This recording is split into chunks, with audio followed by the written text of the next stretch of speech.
Hi everyone, this is DeFi Dad, and this is another Bankless tutorial. Today I'm going to walk you through how to become a liquidity provider on Curve and then ultimately earn the Curve governance token.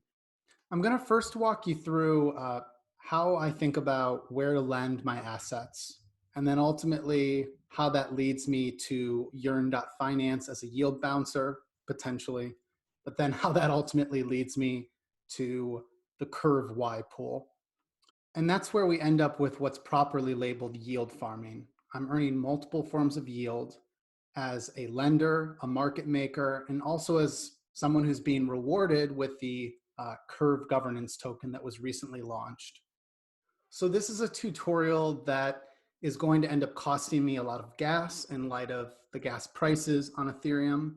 I'm probably going to spend about $75 of gas by the time this is over or more. So that means I need a position that is large enough to justify spending that to still earn a profit. And so we'll end the tutorial with me actually staking my liquidity provider token that I receive for being a liquidity provider in a Curve pool. I'll show you how I'm staking that in the new Curve DAO. And that's where I'm gonna actually stake the YLP token, and I'm gonna earn the CRV, or Curve governance token, which is estimated to have an annualized percentage yield of 143%. So I am needing a position that justifies me spending about $75 on gas in order to earn a return that is greater than $75 in transaction fees. And based on the size of my position, I can then use this number to figure out how much of a profit am I actually expecting out of this. Also understanding that this number is going to change day to day with the fluctuations in the price of this new Curve token. Curve is very new, it's very illiquid, there's not much supply of it, so the price is in price discovery, and this makes it really unpredictable at this point. But I'm just going to use this number because we are a few days in, and at this point, the Curve token that I earn, to me, is icing on the cake. And so I just need to personally be able to overcome the cost of the gas that I'm going to spend. So last week I used the Dharma wallet. It's a self-custody Ethereum wallet to trade for free in terms of not paying gas fees with Uniswap. This week, I'm going to show how I'm putting those assets to work, earning lending interest. To get started, I'm going to combine a number of tutorials that I've done previously. So I'll try to link in the show notes some of those recommended tutorials if you want to go deeper into the detail. But for now, let's just start with DeFi Score. So this is at app.defiscore.io. And you'll notice that this is a place where I can compare what are the available lending rates according to the assets and the different DeFi lending platforms. So I keep it really simple, and I think about what are the assets that are in my wallet. And one of the more obvious ones would be DAI. When I have previously, let's say, deposited fiat into my Dharma wallet, that wallet converts it to DAI. So now I've got digital dollars that are decentralized and backed by collateral that's stored in Maker. So long story short, if I have DAI, I can look here then to see what are the different available rates for that DAI. And what I quickly notice is that the rates are very different across these platforms. It's 8.59% on Nuo, it's 4.27% on DYDX, 3.3% on Compound, 1.27% on AAVE. List goes on. And these rates change daily. You know, these rates are changing actually more than just daily, but if you check them daily, you'll notice that tomorrow Compound could be offering 10% because their pool is more utilized and there's more people borrowing that DAI, and hence they're incentivizing me to lend my DAI. So when I look at a platform like this, it quickly signals to me that I'm probably going to struggle to pick what is the highest rate continuously day to day. And I don't have the ability to move my DAI across these different lending platforms on a day-to-day basis because just the gas alone would end up destroying any hope of ever making a profit. So the alternative to this is, depending on which of these platforms I'm willing to have exposure to according to the DeFi score, or according to maybe my own experience having used these, I then came to the conclusion that I would like to spread my DAI across these different pools. I'd like to use a yield bouncing strategy. Now that I've decided that I want to spread my assets across different lending pools to maximize my lending interest for DAI, I'm going to go to Earn.finance. Earn.finance is a protocol that's become much more popular, but it's been around since January, February this year. And it's normally holding anywhere over like 500 million in total value locked. And it also became very popular because they issued a governance token called Wi-Fi. So with that information, if I go to Earn.finance and I click on Earn, this is the utility that made Earn.finance popular in the first place. What I can do here is I can deposit any of these different tokens, and I can maximize my interest rate lending them, because what Earn is doing is it's moving my money to whichever of the pools has the highest rate, and it's deploying a strategy to basically try to get my money into the pool where it's going to earn the most, depending on the utilization rates of those pools, depending on what money is moving in and out of those pools. It's a lot of magic that happens under the hood, and it saves me time and it saves me a lot of money. To replicate what happens here, I would spend so much money on gas and I would never actually make a profit. So if we look at DAI here, this is where I could choose to earn or deposit my DAI. And if I choose to use this application, they'll ask me to approve spending my DAI, and then it'll actually deposit it. So it'll be 2 transactions, and then I'm effectively earning 4.28%. And so anyways, this is another route, and this is different than me using these individual lending pools. This is more of a strategy to take my DAI and to push it to these different pools to maximize my lending interest. Because 8.59% might be the lending rate today for Nuo. It could be much lower tomorrow. And so it matters over time that I'm able to average a higher lending interest rate on my DAI. However, if I know that I'm going to use DAI and I know that I'm willing to lend across multiple pools, I have a third option, is I could hop over to Curve. So that's curve.fi. And then I'm going to click on the Y pool. So once I get to curve.fi/iron, I want to click on deposit. This is where I can become a liquidity provider and I can deposit my DAI. Now what's special about the Curve Y pool is that I'm able to deposit my DAI or any of these other stable coins if I were to have those in my wallet. And I'm becoming a liquidity provider and I'm earning a percentage of this fee. So every time someone trades between these 4 stable coins, they pay a fee of 0.04%. And then depending on how much of the pool I own, which currently this pool has almost 600 million in it. If I were to own, let's say, 1 of 1%, I would earn 1 of 1% of the 0.04% fee. So the idea is that I'm earning these trading fees as people are utilizing this valuable service to swap between stable coins. However, I'm also earning the lending interest because the Earn.finance team, this protocol is actually powering what's happening in the background here. These tokens are being lent across different pools, and it's maximizing my ability to earn interest across all of the different pools we showed here earlier. So let's just quickly review those puzzle pieces. Curve is a stablecoin swap or a pool where I can trade between DAI, USDC, Tether, and TrueUSD. And I would go to buy and sell if I wanted to do that. But I am not. I am someone who wants to earn the fees, and I'm willing to put my stable coins into this pool and let people trade between them. While those tokens are being lent, the Earn.finance protocol is actually taking my stable coins and it's maximizing the lending interest by bouncing them between these different pools, which are all different DeFi applications or liquidity pools.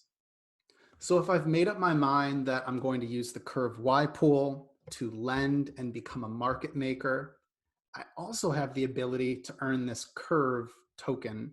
And this is the new governance token from Curve. So now I'm earning 3 different forms of yield.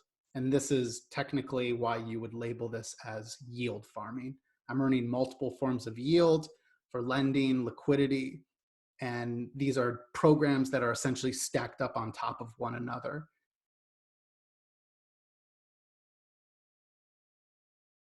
So instead of using the Curve interface, I'm going to choose to use Zapper. It's just a prettier, easier dashboard for me to use to track all of my DeFi transactions in the dashboard, but to also use the Invest tab where I have all of these different zaps that allow me to participate as a liquidity provider across protocols like Curve, Synthetics, Earn.finance, Balancer, and Uniswap. So once I find the Y Curve pool, I can click Add Liquidity.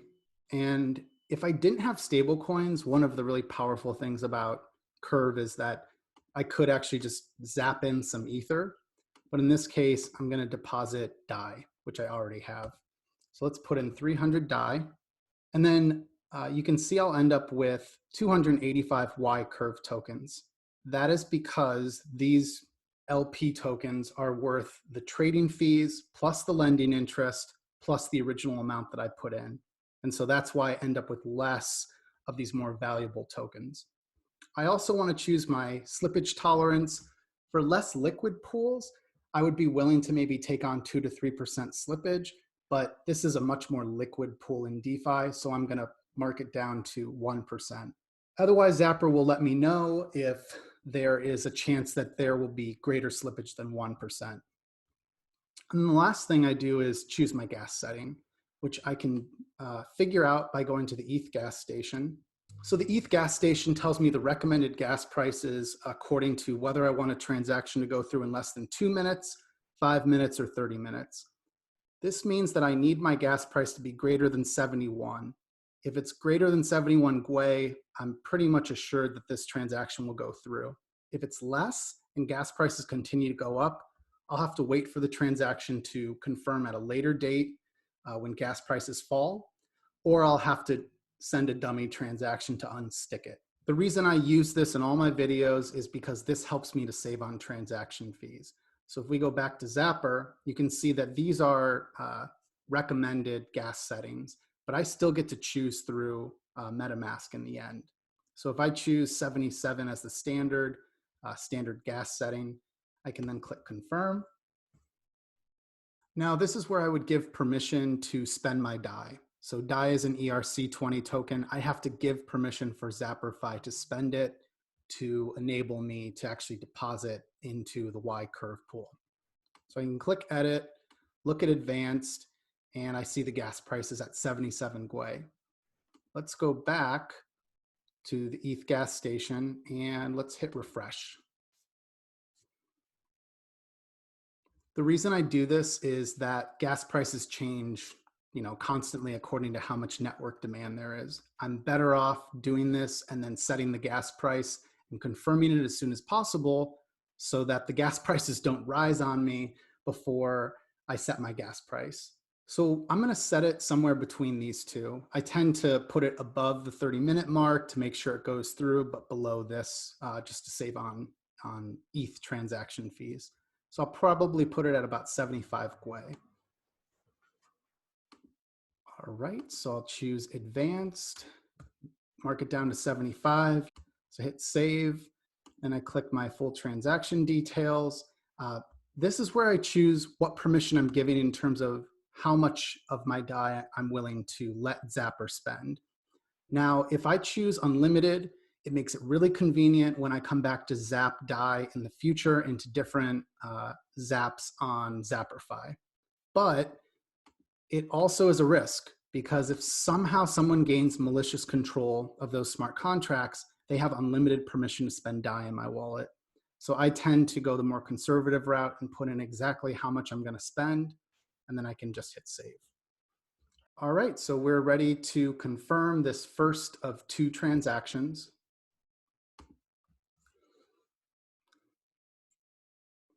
And so now this is the second transaction. This is where I actually zap in my money. And this is why I was mentioning earlier that I think about the size of my position here in order to participate in Curve. I'm going to spend about $67 according to the gas price. And even if I lower the gas price to 75 gwei, I end up just saving a few dollars. But given the size of my position, I should be earning more profit to overcome the 65 gwei in terms of gas fees. This is just another reminder of why we need ETH2 and why I always support Gitcoin grants for ETH2 teams like Prismatic Labs and Sigma Prime and many others. So once this goes through, I'll be a liquidity provider in the Curve Y pool, and then I'll show how I'm staking my LP token to earn the Curve governance token. Okay, so I'm back and my transaction's gone through. So you can now see that I have a share of the pool, which means that I have a share of DAI, USDC, Tether, and True USD. And it's split up according to the ratios in the pool. And you can see that I've got about $313. So if I want to hop over to where I can stake my Curve LP token, I want to click on DAO.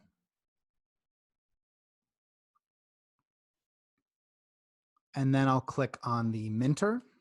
And then this takes me to a page that's minter/gauges. So this is where I can actually stake the token or the IOU that was given to me for becoming a Curve Y pool LP. So again, it's Curve because that's the protocol. Y refers to which stablecoin pool, and LP is liquidity provider. So that's my LP token. And if I scroll down a bit, here's the Y liquidity gauge. A gauge is just a word that they're using to describe where I can stake my YLP token. So there's a gauge for the Binance USD pool. There's a gauge for the compound liquidity pool in Curve. There's lots and lots of pools in Curve. There's an SUSD Curve pool. There's a PAX pool. There's a REN pool. There's an SBTC pool. But I'm going to use the one that I just added money to, which is the Y liquidity pool. And it's calculating about 136% APY according to the amount of CRV Curve governance token that I'm going to receive at whatever the price of Curve is today, which is around $5. So all I need to do then is just use this little slider to decide how much I'm going to stake. The more that I stake, the more Curve CRV token that I earn. So I'm just going to stake all of my YLP token here, and we'll click deposit. So the first thing I have to do is give permission for Curve to spend my YDAI, YUSDC, YUSDT, and YTUSD. This is actually referring to the Y, here we go, where did that go? The YLP token. So I'm going to give permission to spend that, and I'm going to choose my gas price. So I'm checking the ethgasstation.info, and I'm going to make sure that the gas price is around 78 gwei. And then I'm going to choose the permission here. Actually, I'll keep it at this. It's specifying exactly the amount of LP token that I'm going to spend. So I don't have to worry about that unlimited spend. And then I can hit confirm. Then the second transaction is where I actually stake or deposit my YLP token. So you'll notice that the gas price is currently 80 gwei. If I check the ethgasstation.info, I think this will go through if I put it down to 77 gwei. And so that saved me just a little bit of gas. I'm still paying quite a bit, but relative to the prices last week, this is not too bad. So I hit confirm. All right, I'm back a few minutes later and my transaction has gone through. So now I am staked in the Curve DAO, which means that I'm now earning the CRV or Curve Governance Token. And I can see that here under the Y liquidity gauge that I have 298.33 uh, Y Curve tokens that are staked. And if I ever want to withdraw this, I can just go here and again, use this slider and I can withdraw that. But what will show up here over the coming hours and days is I'll see my claimable curve. So I'm earning CRV, and as it becomes available, it'll let me claim it. Claiming it means that I'm basically withdrawing my reward, that is the curve governance token. Now, because of high gas prices, I'm probably going to wait to do this till I have like a more sizable amount of curve that's worth withdrawing and paying gas for. But that's how it works, and that's how easy it is for me to withdraw that whenever I want. Another thing worth noting is that if I'm in multiple curve pools, so let's pretend that I have liquidity in the curve SBTC pool. I would then have multiple pools earning curve, and I can claim all of that curve across multiple pools by using this button.